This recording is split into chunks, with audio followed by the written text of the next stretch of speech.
Hello दोस्तों, मेरे YouTube channel bolly bio and fact में आपका स्वागत है। 1966 में एक फिल्म आई थी ममता। इसमें एक गाना था, रहें ना रहें हम महका करेंगे बन के कली बन के सबा बागे वफा में। इस गाने को फिल्माया गया था मशहूर अदाकारा सुचित्रा सेन पर। यह गाना जितना उस जमाने में पॉपुलर हुई थी उतना ही आज भी लोगों के दिलों को महकाती हैं। सुचित्रा सेन आज हमारे बीच नहीं है, पर वे हमेशा अपने चाहने वालों के दिलों में कभी कली तो कभी सबा बन के महकती रहेंगी।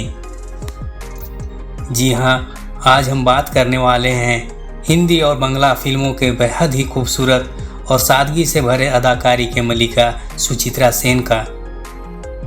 सुचित्रा सेन की रियल लाइफ भी फिल्मों से कम नहीं रही है।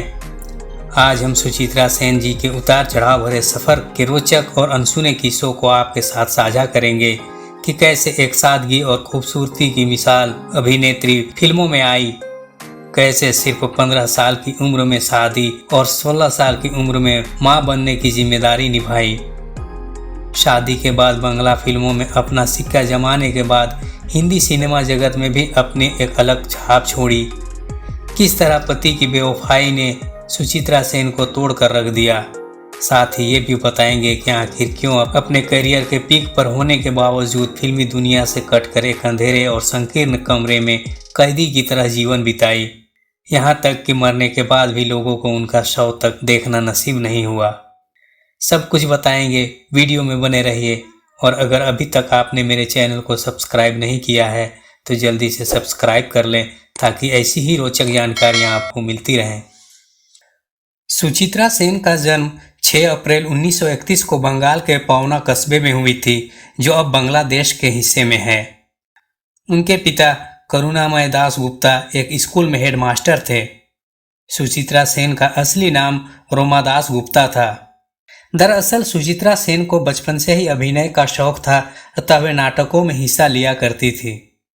एक बार नाटक के लिए स्क्रीन टेस्ट के दौरान डायरेक्टर नीतीश रॉय ने उनसे कहा कि रोमादास गुप्ता नाम एज एन एक्ट्रेस अच्छा नहीं लगता, अतः अपना नाम बदलकर सुचित्रा रख लो।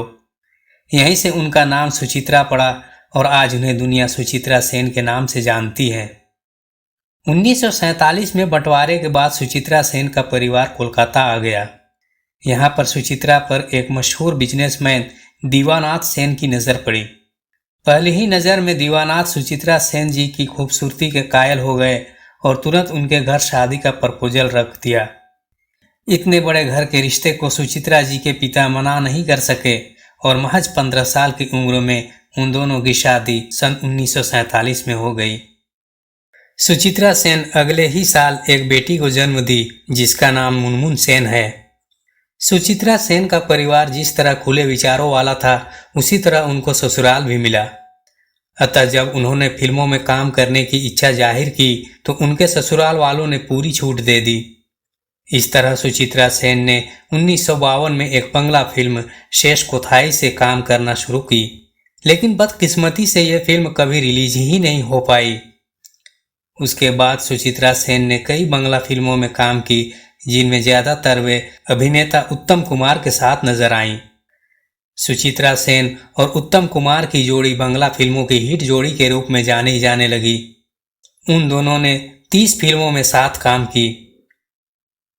1955 में बिमल रॉय की फिल्म देवदास से सुचित्रा सेन ने हिंदी फिल्मों में कदम रखा।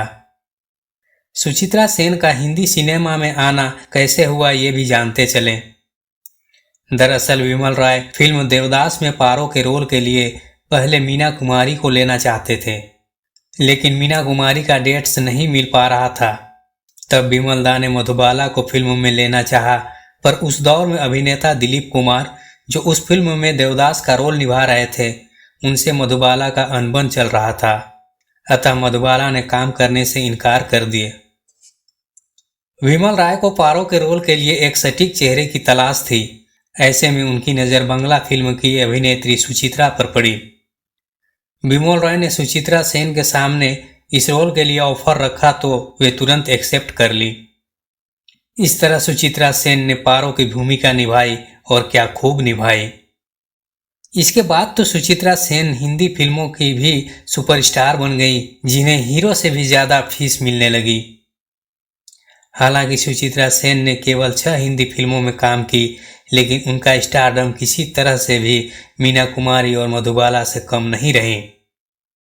उनकी हिंदी फिल्में रही देवदास, आंधी, बम्बई का बाबू, ममता, सरहद और चंपाकली। उन्हें और भी कई प्रोड्यूसर्स और डायरेक्टर्स की फिल्में ऑफर हुई, पर अपनी शर्तों में जीने वाली सुचित्रा ने उन ऑफर्स को ठुकरा दिया। एक बार राज कपूर अपने एक फिल्म के लिए सुचित्रा के पास गए। राज कपूर ने घुटने मोड़कर बड़े अदब से सुचित्रा सेन को एक फूल भेंट की। राज कपूर के इस अदा से सुचित्रा सेन नाराज हो गई और उन्होंने राज कपूर के साथ काम करने से इनकार कर दिया।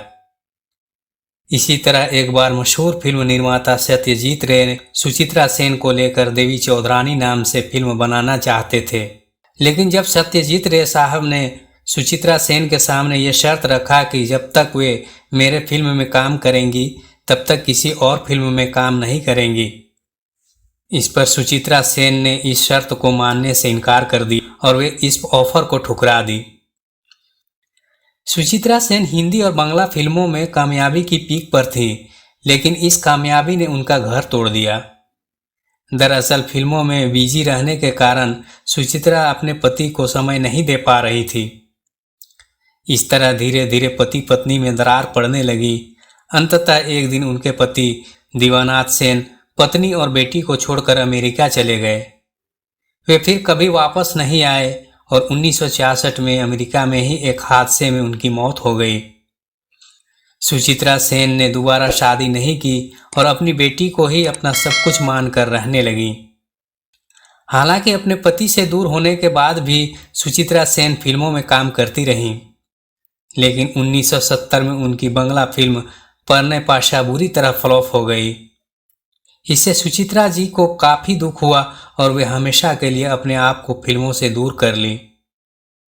अब वे अपने आप को एक कमरे में कैद कर ली। वे ना तो किसी से मिलती थी न कहीं बाहर जाती थी। सुचित्रा सेन 36 सालों तक उसी संकीर्ण कमरे में रही। वे अपने कमरे में किसी को आने की इजाज़त नहीं देती थी, यहाँ तक कि उनकी बेटी मुनमुन और नातिन राइमा सेन और रिया सेन को भी अपने पास नहीं आने देती थी। सुचित्रा सेन का फिल्मों से दूर होने के बाद किसी से मिलने का किस्सा या प्रमाण नहीं मिलता है। इसका तर्क ये था कि सुचित्रा सेन चाहती थी कि उनके चाहने वाले उन्हें उसी रूप में याद रखें जिस रूप में वे पर्दे पर नजर आती थीं। यही वजह है कि 2005 में जब सुचित्रा सेन को सिनेमा का सबसे बड़ा अवार्ड दादा साहब फाल्के अवार्ड के लिए ऑफर मिला तो उन्होंने लेने से साफ इनकार कर दी। दरअसल रिपोर्ट्स के अनुसार तत्कालीन सूचना एवं प्रसारण मंत्री प्रियरंजन दास मुंशी चाहते थे कि सुचित्रा जी अवार्ड लेने के लिए खुद आएं, पर सुचित्रा सेन लाइमलाइट में आकर अवार्ड लेने से बेहतर एकांतवास को चुना। 1963 में आई फिल्म सात पाके बांधा के लिए सुचित्रा सेन को मॉस्को फिल्म फेस्टिवल में बेस्ट एक्ट्रेस का अवार्ड भी मिला था। साल 2014 में उनको लंग इन्फेक्चर हो गया। वे पहले से ही डायबिटीज की मरीज थीं। उनको कोलकाता के एक हॉस्पिटल में भर्ती कराया गया। एक बार उनके ठीक होने की खबर तो आई, पर हॉस्पिटल में भी सुचित्रा ने बाहरी लोगों को आने से मना करवा रखी थी, अतः सही रिपोर्ट नहीं मिल पा रही थी। अंततः 17 जनवरी 2014 को वहीं पर उनको हार्ट अटैक आया और इसी के साथ एक बेमिसाल अभिनेत्री ने हमेशा के लिए इस दुनिया को अलविदा कह दिया।